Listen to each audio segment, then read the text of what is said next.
Everybody ready? All righty.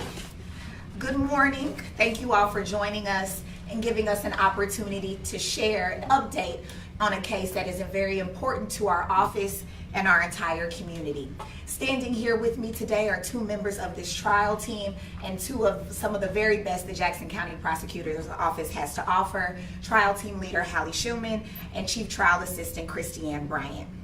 Just yesterday, a grand jury approved a superseding indictment in the case of the state of Missouri versus Lyndell Mays.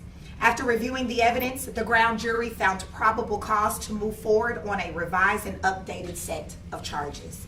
The indictment in front of you now replaces the charges originally filed in 2024, and the case will now proceed with these charges.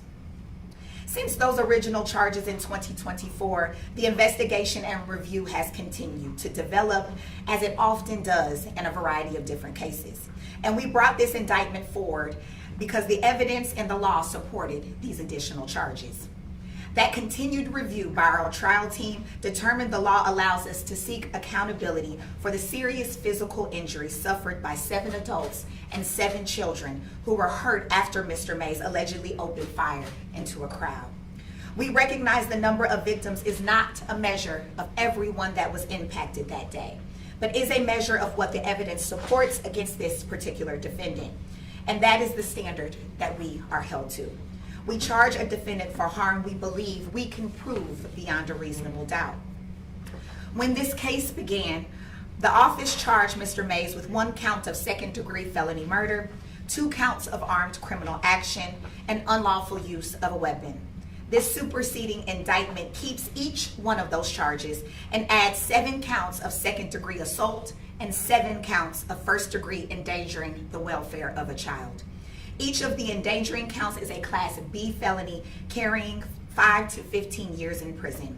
Each of the assault and the second-degree counts are Class D felonies and carry up to 7 years in prison.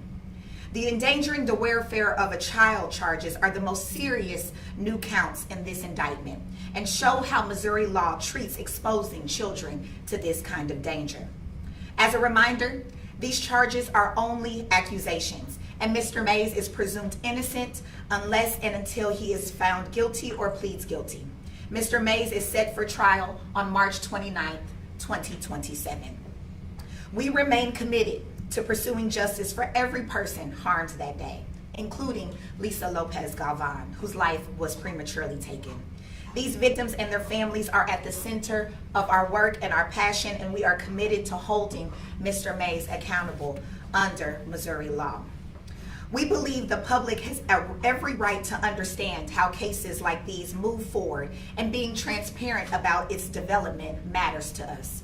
At the same time, we carry a great responsibility to the court, to the victims, and Mr. Mays' right to a fair trial, to not say anything that could put this case in jeopardy. And that is why we are sharing this development with you all today, and also why I will not be taking any questions, neither will members of the trial team. And we ask that you all share in that responsibility to our criminal justice system to ensure that we can pursue justice on behalf of all of the victims. Thank you all very much. What message you hope this receive a lot of